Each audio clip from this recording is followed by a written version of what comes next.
بسم اللہ الرحمن الرحیم وَإِنَّمَا قُدِّمَ وَالْقِيَاسُ يَقْتَضِي التَّرَقِّي مِنَ الْأَدْنَى إِلَى الْأَعْلَى لِتَقَدُّمِ رَحْمَةِ الدُّنْيَا وَلِأَنَّهُ صَارَ كَالْعَلَمِ مِنْ حَيْثُ أَنَّهُ لَا يُوصَفُ بِهِ غَيْرُهُ لِأَنَّ مَعْنَاهُ الْمُنْعِمُ الْحَقِيقِي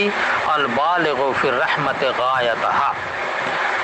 وذلك لا يصدق على غيره لأن من عداه فهو مستعيذ بلطفه وإنعامه يريد به جزيل ثواب أو جميل ثناء أو مزيح رقة الجنسية أو حب المال عن القلب ثم إنه كالواسطة في ذلك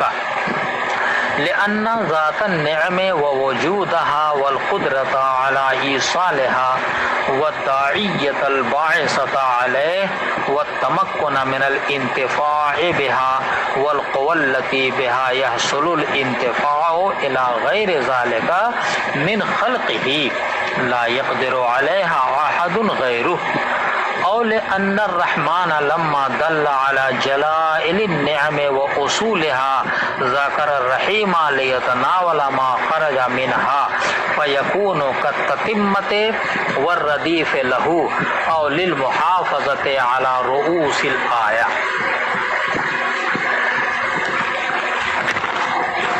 والأظهر أنه غير مصروف وإن حضر اختصاصه بالله أن يكون له مؤنث على فعلاء أو فعلانة إلحاقا له بما هو الغالب في بابه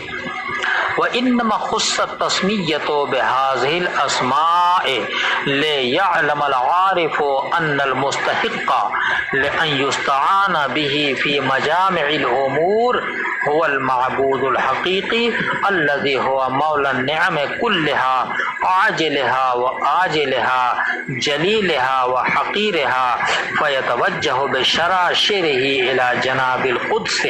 ويتمسك بحبل التوفيق ويشغل سره بذكره والاستمداد به عن غيره. ترجمہ وَإِنَّمَا قُدِّمَ اور لفظ رحمان کو لفظ رحیم پر مقدم کیا گیا، حالانکہ قیاس کا تقاضا یہ ہے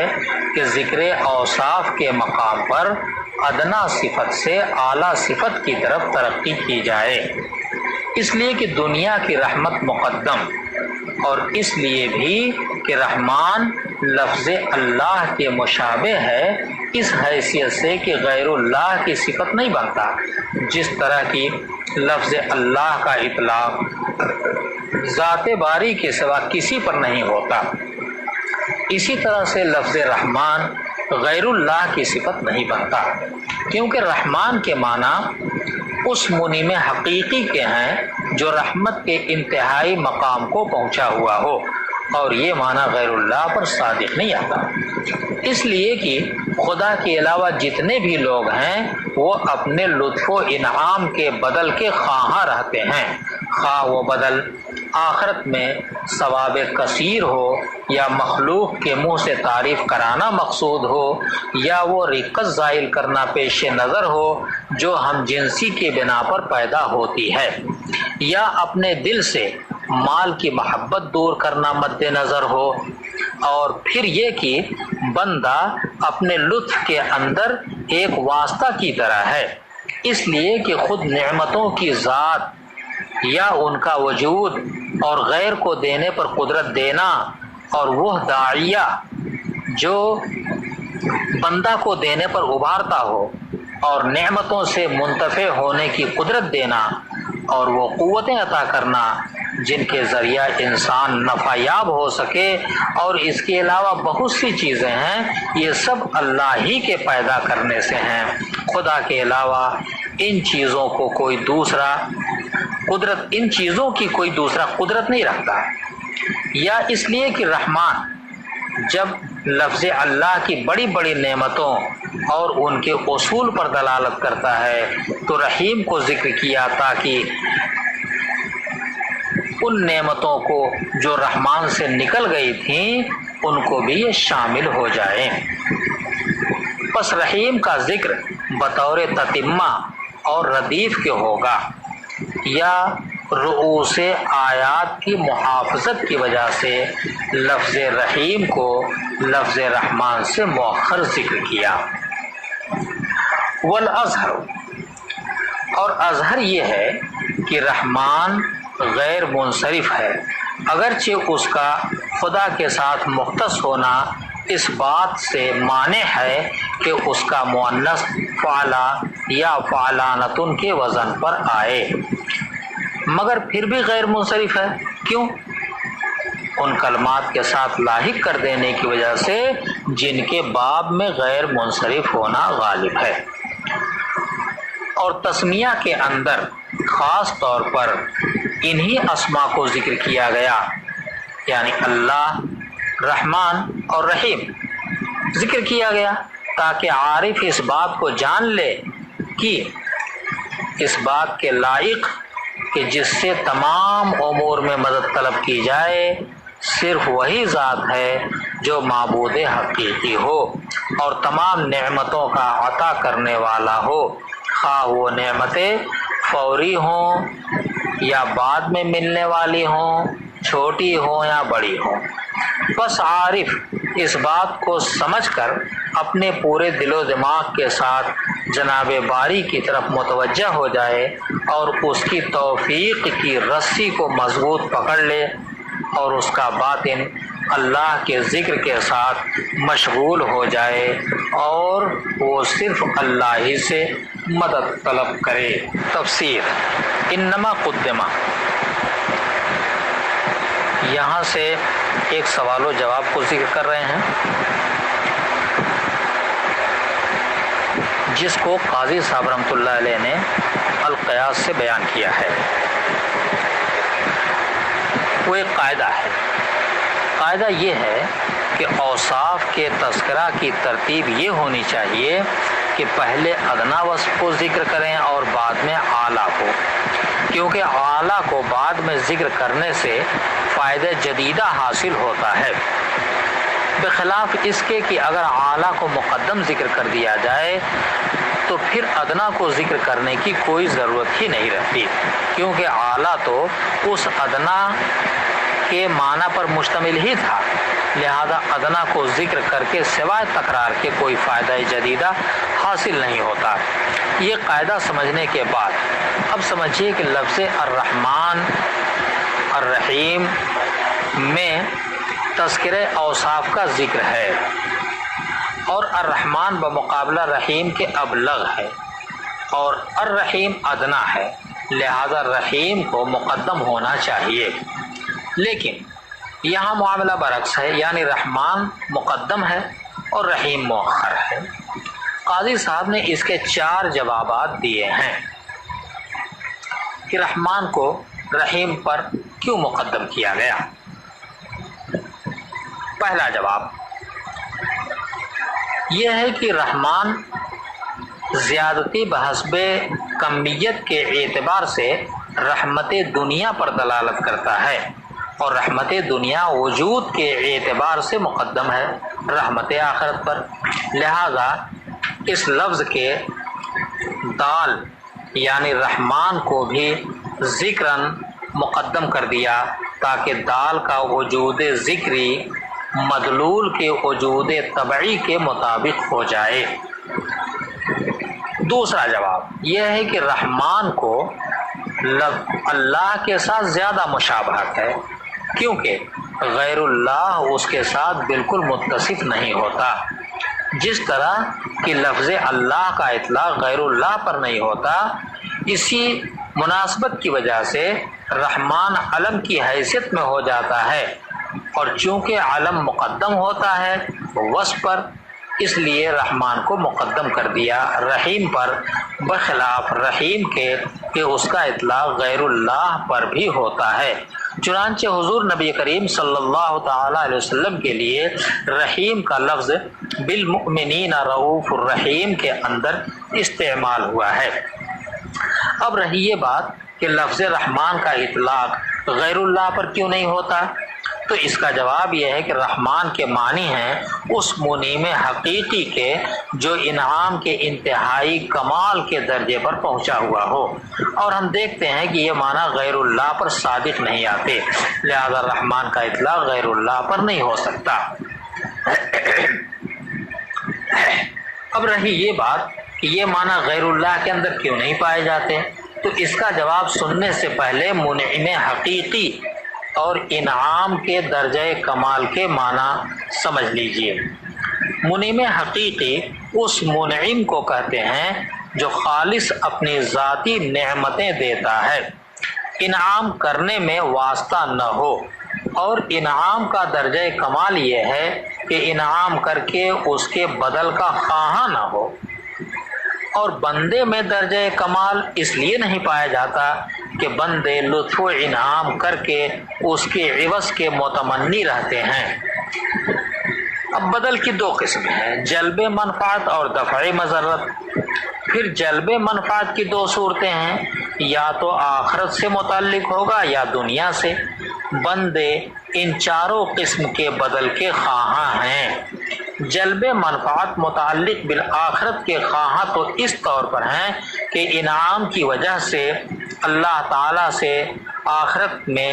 ثواب کثیر کے متوقع رہتے ہیں، اور جلب منفعت متعلق بالدنیا کے خواہاں اس طور پر ہیں کہ دنیا میں بہترین تعریف کے طالب رہتے ہیں، اور دفع مضرت کے اس طور پر کہ انعام کر کے رقت جنسیت کو زائل کرنا ہوتا ہے، یا دل سے مال کی محبت کو ختم کرنا۔ رقت جنسیت اس رقت کو کہتے ہیں جو اپنے ہم جنس کو پریشان حال دیکھ کر کے عارض ہوتی ہے، اور جس کی وجہ سے انسان مضطرب ہوتا ہے۔ اس کیفیت کے عارض ہونے کے بعد اگر مال دیتا ہے تو اس کے معنی یہ ہے کہ اپنے اضطراب کو ختم کرنے کے لیے دے رہا ہے، پس دفع مضرت پائی گئی۔ اور منعم حقیقی ہونے کی صفت غیر اللہ سے اس لیے منتفی ہے کہ بندہ انعام کرنے میں صرف واسطہ ہے، کیونکہ خود نعمتوں کو پیدا کرنا اور ان کو وجود میں لانا اور ان کو مستحق تک پہنچانے میں قدرت عطا کرنا، اور وہ دعیہ و شوق جو بندہ کو ایثار نعمت پر ابھار رہا ہو اور نعمتوں سے نفع یاب ہونے پر قادر ہونا، اور وہ قوتیں کہ جن کے ذریعے سے نفع یاب ہو سکتا ہے، نیز اس کے علاوہ جتنی بھی نعمتیں ہو سکتی ہیں سب کی سب اللہ کے پیدا کرنے سے ہیں، بغیر خدا کے ان چیزوں پر کوئی قادر نہیں۔ تقدیم رحمان کے تعلق سے تیسرا جواب یہ ہے کہ جب رحمان کے اندر زیادتی بحسب کیفیت کا لحاظ کیا تو گویا رحمان نے بڑی بڑی نعمتوں پر دلالت کی، اور تسمیہ کے اندر اللہ کے اوصاف بیان کرنے کا موقع ہے، لہذا پہلے رحمان کو ذکر کیا تاکہ اللہ تعالیٰ کے بڑے بڑے انعامات نمایاں ہوں، لیکن چھوٹی چھوٹی نعمتیں اس سے رہ گئیں، لہذا رحیم کو بطور تکملہ اور تتمہ ذکر کر دیا تو گویا رحیم مکمل ہوا، اور مکمل شے بعد میں ہوا کرتی ہے، لہذا رحیم کو بعد میں ذکر کیا گیا۔ اب یہ بات کہ لفظ رحیم کو ذکر کر کے تمام نعمتوں کو شامل کرنے میں کیا حکمتیں ہیں، تو اس کا جواب یہ ہے کہ اس وہم و گمان کو دور کرنا مقصود ہے کہ معمولی سی حاجت تو معمولی سی قدرت والے سے طلب کی جاتی ہے، اور اللہ تعالیٰ تو بڑے بڑے انعامات والا اور بڑی قدرت والا ہے، لہٰذا اس سے چھوٹی نعمتوں کو کیا طلب کیا جائے۔ بس اللہ تعالیٰ نے رحیم کو ذکر کر کے اس وہم کو دور فرما دیا تاکہ چھوٹی نعمتیں بھی اس کے اندر آ جائیں، تو گویا اللہ تعالیٰ لفظ رحیم کو ذکر کر کے یہ فرما رہا ہے کہ اے میرے بندو، جس طرح تم مجھ کو رحمان سمجھ کر مجھ سے بڑی بڑی نعمتیں طلب کر رہے ہو، یہ سمجھ لو کہ میں رحیم بھی ہوں، لہذا مجھ سے چھوٹی چھوٹی نعمتیں بھی طلب کرو۔ اور رحمان کو مقدم کرنے کے تعلق سے چوتھا جواب یہ ہے کہ رحیم کو رؤوس آیات کی محافظت کے لیے مؤخر کر دیا گیا۔ رؤوس آیات سے آیت کے آخری حروف مراد ہیں جو مخصوص کیفیت کے ساتھ متصف ہیں۔ مخصوص کیفیت یہ ہے کہ ان کا آخری حرف یائے ساکنہ کے بعد آ رہا ہے، جیسے عالمین، دین اور نستعین۔ بس یہاں پر ایسا ہی کیا گیا تاکہ آیتوں کے اواخر اپنی کیفیت پر باقی رہیں۔ اور یہ بات یاد رہے کہ یہ چوتھا جواب، یہ چوتھی وجہ امام شافعی رحمۃ اللہ علیہ کے مسلک پر مبنی ہے، جو بسم اللہ کو فاتحہ کا جز مانتے ہیں اور اس کی ایک آیت قرار دیتے ہیں، جس کی وجہ سے محافظت رؤوس آیات کی ضرورت پیش آئی۔ والازہر، یہاں سے لفظ رحمان کے متعلق نحوی بحث پیش کرتے ہیں کہ لفظ رحمان غیر منصرف ہے یا منصرف۔ اس بحث کو سمجھنے سے پہلے ایک نحوی مسئلہ سمجھ لیجئے۔ نحوی مسئلہ یہ ہے کہ الف نون زائدتان کبھی اسم میں ہوتے ہیں اور کبھی وصف میں۔ اگر اسم میں یہ زیادتی ہو تو اس کے غیر منصرف ہونے کے لیے علمیت شرط ہے، اور اگر وصف میں زیادتی ہو تو اس کے غیر منصرف ہونے کے لیے بعض حضرات نے انتفاع فعلانہ کی شرط لگائی ہے اور بعض حضرات وجود فعلہ کی شرط لگاتے ہیں۔ اسی وجہ سے سکران کو غیر منصرف پڑھا گیا، کیونکہ اس کا مؤنث فعلہ کے وزن پر سکرا ہے اور فعلانہ کے وزن پر سکرانہ نہیں آتی۔ اور ندمان کو منصرف پڑھا گیا کیونکہ مؤنث فعلانتن کے وزن پر ندمانتن آتی ہے۔ یہ سمجھنے کے بعد اب لفظ رحمان پہ نظر ڈالیے، تو چونکہ اس کا مؤنث فعلانتن کے وزن پہ نہیں آتا، لہذا ان لوگوں کے نقطۂ نظر سے غیر منصرف ہوگا جو انتفاع فعلانہ کی شرط لگاتے ہیں، مگر ان لوگوں کے نزدیک منصرف ہوگا جو وجود فعلہ کی شرط لگاتے ہیں، کیونکہ لفظ رحمان کا ذات باری کے ساتھ مختص ہونے کی وجہ سے کوئی مؤنث آتا ہی نہیں، چہ جائے کہ فعلہ آئے۔ لیکن قاضی صاحب کہتے ہیں کہ ان لوگوں کے نقطۂ نظر سے بھی اس کو غیر منصرف ہی ہونا چاہیے۔ لفظ رحمان کو ان صفات کے ساتھ لاحق کرنے کی وجہ سے جن کا مؤنث اکثر فعلہ کے وزن پر آتا ہے، حاصل یہ کہ اس کو حمل علی النظائر کے طور پہ غیر منصرف پڑھا جائے گا۔ وَإِنَّمَا خُصَّتْ تسمیہ، یہاں سے قاضی صاحب رحمۃ اللہ علیہ تسمیہ کے اندر ان اسما کے اختصاص بالذکر کی وجہ بیان کر رہے ہیں، یعنی تسمیہ کے اندر لفظ اللہ اور رحمان اور رحیم ہی کیوں ذکر کیا گیا۔ تو وجہ اختصاص سمجھنے سے پہلے ایک بات سمجھ لیجئے۔ بات یہ ہے کہ قاضی صاحب آگے چل کر ایک قاعدہ بیان کریں گے، یعنی